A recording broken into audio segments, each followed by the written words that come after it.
is Justine Clay, and I am so delighted to be here. Welcome, everybody. On a scale of 1 to 5, how motivated and pumped are you feeling right now? If you're a 1 to a 3, put your hand up. Nobody. Great. This is good news. Now, if we were in a different room, the numbers might be a bit more even, right? Now, why would that be? Because we're in a new and novel environment. We have stimulation. There are a lot of big ideas, and we've got tacos coming for lunch. So there's a lot of anticipation, there's a lot of excitement. So what do we have coursing through our veins right now, or through our brains? Dopamine, noradrenaline, all of our neurotransmitters, they're all just like firing. Everyone's pumped, right? Now, that's in this kind of environment. Not in every kind of environment, right? And how your brain is wired has everything to do with your motivation, your focus, and your implementation style, right? So, a little bit about me. My name is Justine Clay. I'm a business coach for creatives.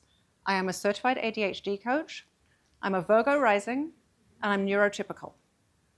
Those last two are of importance to this talk because up until I became a part of a neurodiverse family, I was organizing, planning, setting timelines, hitting my milestones, and tidying up as I went. I'm one of those people who cooks and cleans up as I go. My husband's one of those people that cooks and looks like a bunch of raccoons have been in the kitchen by the end of it. So it wasn't until I became a part of a neurodiverse family, which basically means there's 2 neurotypicals and 2 neurodivergents in there, that people thought differently. And the differences became really obvious and, to be honest, a little bit painful. The way that I and 2 members of my family operated were very different. And I thought my way was the right way.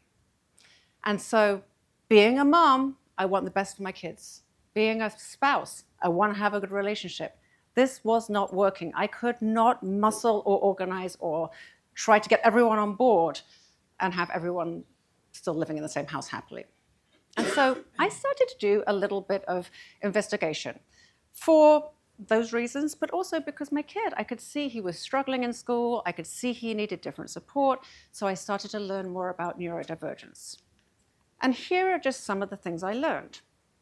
Neurodivergence in the general population, around 15 to 20%. I think it might be a little bit higher, honestly. I think because it's becoming more diagnosed lately. But anyway, these are the general numbers. I'm also a business coach for creatives. As I start doing all this work and my brain starts kind of cracking open to all of this information, I start to think, hang on a minute, a lot of my clients are neurodivergent too.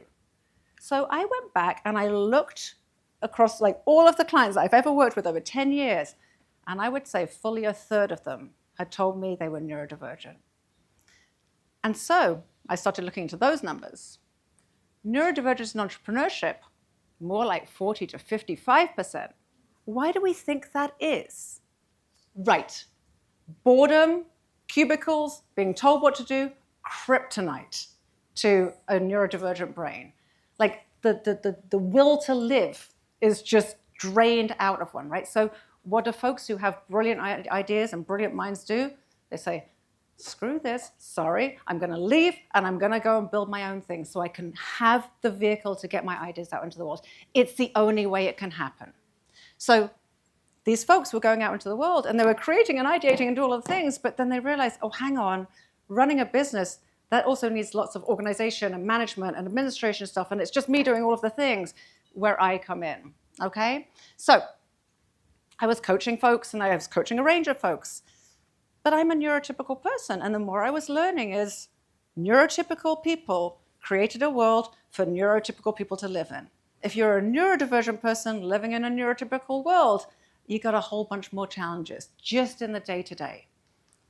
And I started to think, is my coaching process supporting my neurodivergent clients as much as it could? And I had to think, it could stand to be a bit more resourced. I could do with some more tools. I could have more approaches. I could figure out other ways where I could meet the person wherever they are and help move them forward from there in a way that was authentic and aligned to how they think, how they operate, and how they implement. There's no point in telling a neurodivergent person, just put it in the calendar. Do you think they didn't try that already? So we needed a few more tools. So I put myself through a coach training program, a rigorous coach training program. It was a year to become an ADHD coach. My mentor and teacher there had ADHD. All of the women in my cohort had ADHD. I was the only neurotypical one there, which was interesting. Being a neurotypical person, the only one in the whole room. It was fascinating hearing the stories, hearing the experiences, hearing the unnecessary challenges they had gone through. It makes me emotional because it breaks my heart to think that my kid is having to deal with all those challenges. So I decided I am going to be better for my clients, but I'm also going to take what I'm learning and I'm going to share it with the neurotypicals.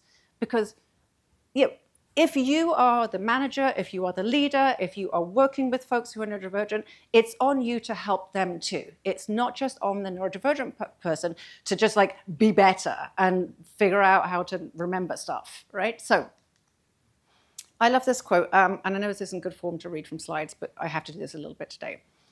Neurodiverse teams are more innovative and effective because they bring different perspectives to the table.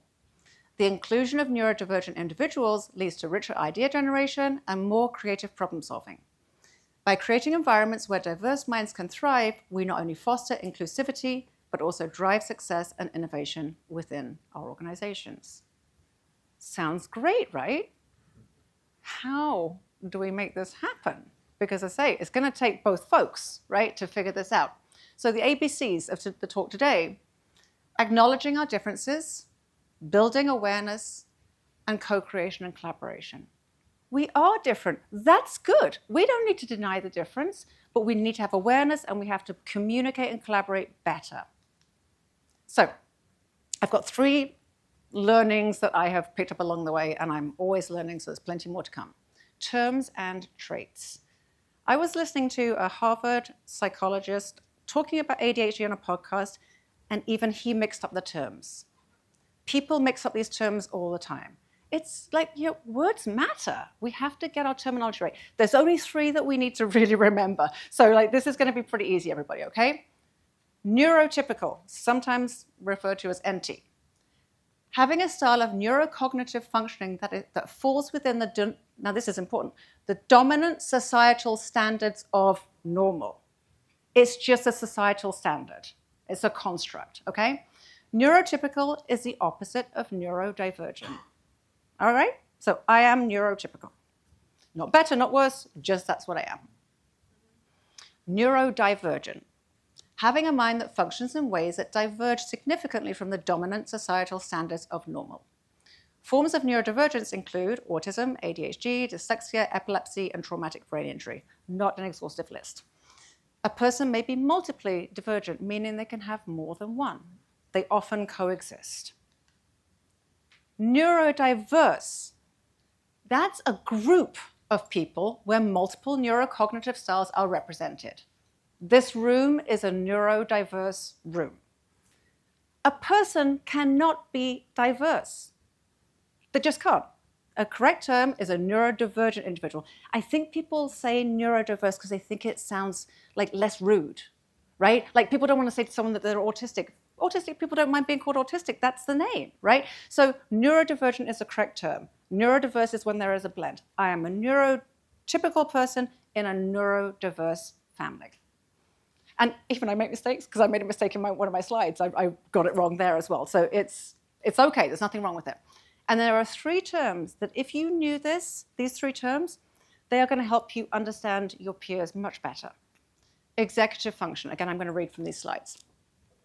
This refers to the mental skills that help people manage their thoughts, actions, and emotions in order to achieve goals. The skills can be impaired in neurodivergent folks, making it harder to organize tasks, manage time, control impulses, and focus attention. Sound familiar, anyone? Think of it like a conductor, right? The conductor at the front of they're saying, okay, like the flutes, you be quiet. Okay, the trombones, you come in loud. Imagine like the conductor's just like, everyone do whatever you want. Let's all just play at the same time, right? So that's your executive memory functioning. Your working memory. That's the ability to hold and manipulate information over a short period of time. So for folks who are neurodivergent, that can be less efficient, meaning that keeping track of information, completing tasks, staying organized, prioritizing, that can be really a challenge. That's honestly a lot of what I do with my clients, is just say, let's get all of the information, let's sort it, let's prioritize it, and let's just make a plan for executing on things, right? That's the working memory component. And time management, this is one that we probably mostly know about. So they may struggle with estimating how long it will take, staying on schedule and meeting a deadline. I certainly have a kid who's time blind. Urgency is often the most motivating factor, but it's unsustainable for well-being and balance for the individual and for their families, because ask me how I know, when my kid left his science project till the night before. And everybody was up until like all hours of the morning making it happen, okay? But the reason this is, you know, the urgency gets the dopamine going. And so now we can do it. But up until then, we don't want to do it, right? Too boring, or not even thinking about it. Second point, leveraging strengths and navigating challenges. Think of it like a yin and a yang, right? We need the strengths of other people that complement our strengths, right? We all have strong suits and we all have things that, you know, aren't necessarily our strongest suit. Find the people who are complementary. It is so exciting when you find someone who thinks as creatively as you. But if there's two people creating and coming up with all these ideas and no one's actually executing the ideas, just ideas, right? So thinking intentionally about who we partner with. Every creative project needs dreamers and doers. The dreamers are the ideas people, and the doers execute and make ideas happen. Now, I want everybody to be honest, okay? I'm not going to have you all out yourself as whether you're a dreamer or a doer, but whoever you are, be honest. You kind of talk a little smack about the other group with your friends, don't you? Right? Right? Everyone thinks they're right. And right, so the dreamers think the doers are kind of like Debbie Downers, and they shoot down all of the ideas, and they're such buzzkills. And the doers just think like the dreamers, what are they even doing over there? And like they always come in with a new idea, and like, you know. So the way to get around that is to respect that each person has their part, each person has their time, and the other group leave the other ones alone while they're doing their thing. So while the dreamers are dreaming, the doers, you got to just sit on your hands. When my husband, I will ask him a question, and he just stays quiet. And I'm like, did you hear me? Did you hear me? And he's like, I'm thinking. So now I know. I can literally go and put the kettle on and come back, and then he'll be ready with his answer. I verbally process. As soon as you ask me a question, I'm talking. And I'll process my way to what I'm going to.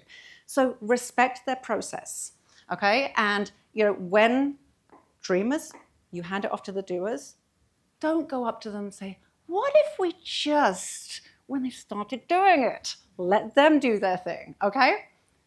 It's like a relay. Once you've handed the baton at the agreed upon time, everybody fall back, okay? Third one, last one, communication for collaboration. I would contend that 90% of the friction that we have is because we can't communicate, meaning we can't express what we need and we can't hear what somebody needs. But we need to cultivate the conditions for the magic to happen. We need a container for magic. And, you know, structure and communication and going back and forth, that's how we create that.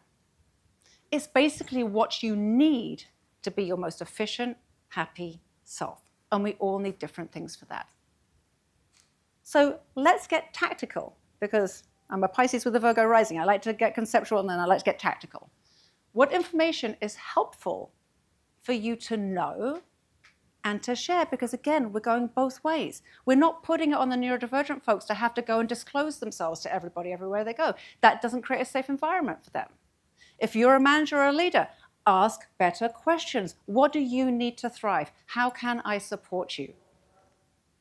So, a few things. Learning and processing style. Disclosing or asking. Hey, I'm a visual learner. It's really helpful for me if you can put graphs or diagrams or whatever in these presentations.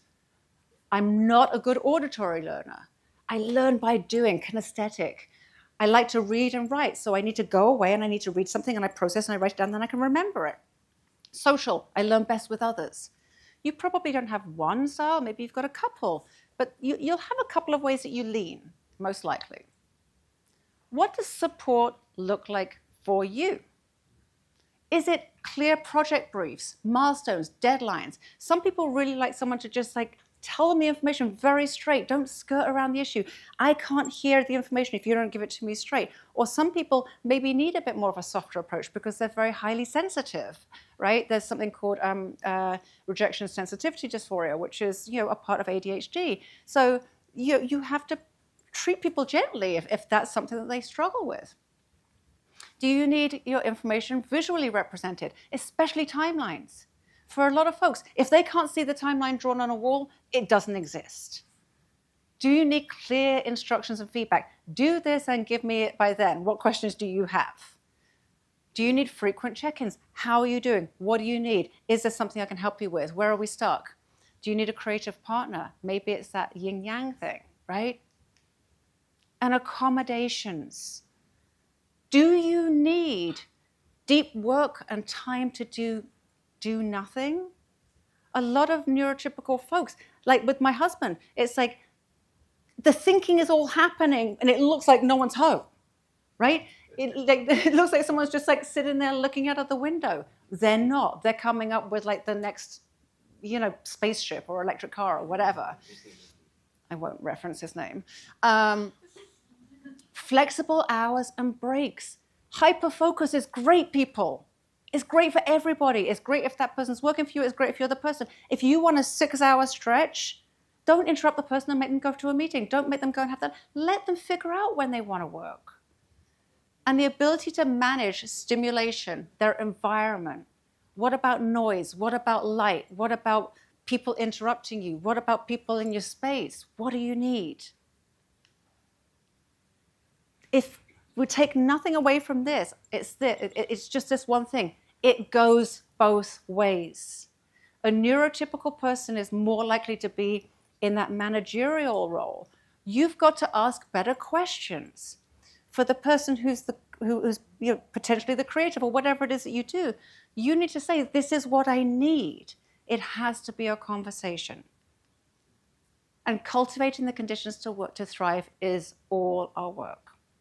And so I hope that the information I've shared and learned along the way, and I continue to learn, has even just given you a couple of thoughts about, I could stand to ask a couple of different questions, or I could just, even just entertain the idea that people don't think and operate the way I do, and what might that look like for them. So thank you for joining me in this work. Thank you for listening.